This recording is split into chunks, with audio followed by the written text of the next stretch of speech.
Bonjour chers frères et sœurs ivoiriens, bonjour chers frères et sœurs de la diaspora. Je suis Yvonne Tillet, professeure d'espagnol, écrivaine, conteuse. Ce matin, je voudrais intervenir par rapport à la candidature de Laurent Gbagbo, l'ex-président de la Côte d'Ivoire. Mais avant toute chose, je voudrais m'excuser d'abord devant vous, mes followers, car depuis un moment, je ne venais pas. J'étais très occupée et j'étais aussi en voyage. C'est maintenant que je suis rentrée. Merci. Voilà. Concernant la candidature de M. Laurent Gbagbo, je pense qu'il sait, il sait qu'il ne sera pas candidat. C'est pour cela qu'il est en train de former, qu'il est en train de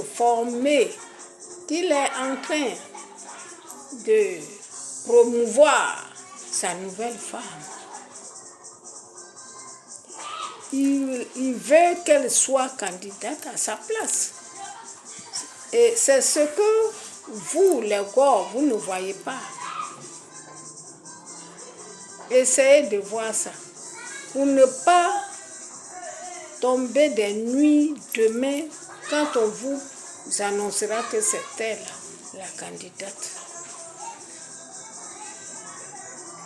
Mais Laurent Gbagbo, il sait que depuis le temps de Gueye, c'est lui qui était à la base de tout. Au début, c'était une histoire de si ton père ou ta mère est ivoirien, alors tu peux être candidat. Et 2 jours après, quand on a commencé à s'habituer à cela, ils sont revenus, toujours lui, derrière Gueye, ils sont revenus dire, non, il s'agit de, lorsque tu as le père et la mère ivoiriens, là tu peux être candidat.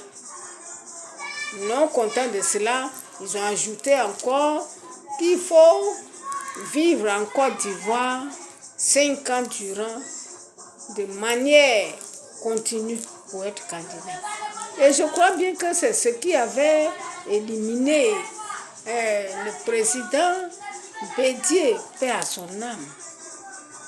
Comme cela, il est resté seul avec le général et il a manipulé maintenant à sa guise. Il a marmaillé, comme on le dit aujourd'hui, pour pouvoir être avec lui et passer haut les mains. Surtout, il avait promis au monsieur qui voulait faire sa campagne pour être son premier ministre. Et Gueye, qui ne s'y connaissait pas dans la politique, avait accepté cela. Mais quand il va aller en campagne, il dira là-bas, qui est fou, moi-même là, je suis candidat. C'est ce qu'il dira là-bas. Voilà. C'est ce qui s'est passé. Et il faut dire que ce monsieur, c'est lui qui a instrumentalisé les élèves et étudiants de Côte d'Ivoire. La FESI. Oui, la FESI. Ceux-là qui avaient que l'intolérance envers les enseignants, les parents, sont nés. Il n'y a plus de respect pour les parents, il n'y a plus de respect pour les enseignants. Dans les écoles, ils traçaient même avec de la craie rouge pour dire, vous, les enseignants, vous êtes à un côté, gare à vous, si vous traversez pour venir vers chez nous ici. En tout cas, une année, cela s'est passé au lycée classique. Et ce sont des gens qui voulaient toujours aller en congé en avance. Oui, c'est-à-dire, les congés sont par exemple prévus pour le 15 et eux, dès le 13, ils veulent partir. Et si l'autorité ne veut pas, eh bien, ils se mettaient en grève, ils cassaient tout, ils partaient dans les écoles privées. Et si les écoles privées, là, puisque les parents payent pour que leurs enfants puissent faire de bons résultats aussi, alors, ils venaient et une lutte s'éclatait entre la FESI d'une part et l'école privée d'autre part. C'était la guerre entre griffes, la guerre entre... Tout ça pour aller en congé avant la date prévue. Et qui était à la tête de cela? Blé Goudé. Oh oui, le neveu. C'est le neveu qui était à la place, qui était à la base, qui disait à ses enfants, faites ça. Et il partait faire. Gbagbo Laurent, nous ne voulons plus de toi.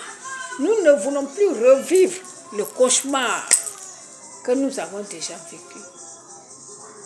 Tu as trompé tout le monde. Mais ça, c'est du passé. Sache maintenant que ceux qui sont là, tu ne peux pas les tromper comme ça. Il y a des gens qui réfléchissent aussi comme toi, qui connaissent ce que tu veux faire. Oui.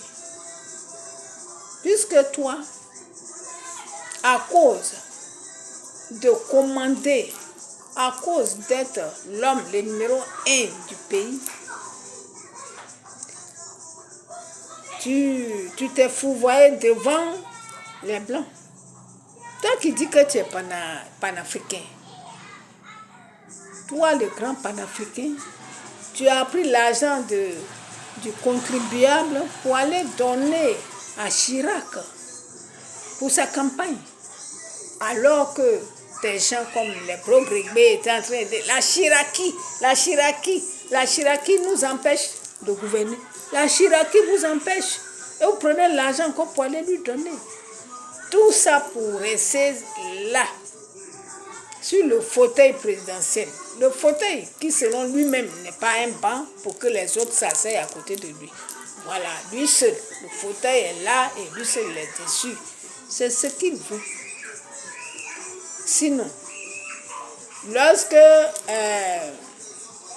il n'est pas là, il est à la CPI, et que Afin N'Guessan ne voulait pas laisser mourir le parti et qu'il a fait le tour de la Côte d'Ivoire pour que les gens puissent se rappeler encore du FPI. Quand il est venu, qu'est-ce qu'il a fait? Il a préféré, puisqu'il a vu, pour lui, il a vu que Afi est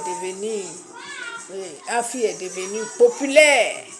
Afi va le dépasser dans la popularité. Donc, il va laisser ça pour aller créer le PPACI. Mais pourquoi? Pourquoi être comme ça? Toi qui disais que tu n'aimes pas le culte de la personnalité, pourquoi à chaque fois qu'il veut aller quelque part, les motards le suivaient? Pourquoi on chantait son nom? Curieusement, tu arrives, les gens chantent ton nom. Tu arrives, les gens courent partout pour te suivre. Et tu ne leur dis pas non. Alors que c'est ce que tu reprochais à Houphouët-Boigny, à Bédié. Tu vois. L'enfer chez toi, c'est donc les autres. C'est ce que les autres font qui est toujours mauvais. Mais toi, tu peux t'autoriser à faire ces choses-là. Mais tu sais que tu ne seras pas candidat. Tu n'as pas passé plus de 5 ans à la CPI, les normes que tu avais données à Guéhi pour fixer aux gens. On ne doit pas faire 5 ans successivement en dehors du pays. Tu avais dit ça.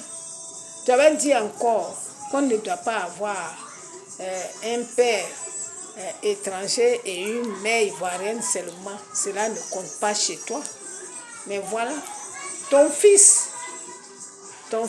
est député à Yopougon. Alors qu'il est métis. On devait l'empêcher aussi pour dire non. Ton père avait dit que...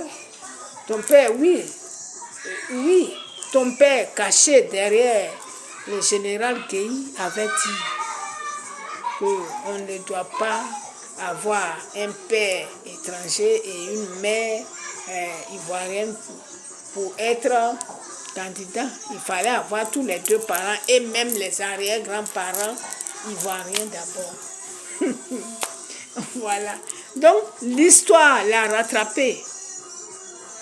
Vraiment, je voudrais m'arrêter là aujourd'hui. Merci. Les cœurs pour moi, s'il vous plaît.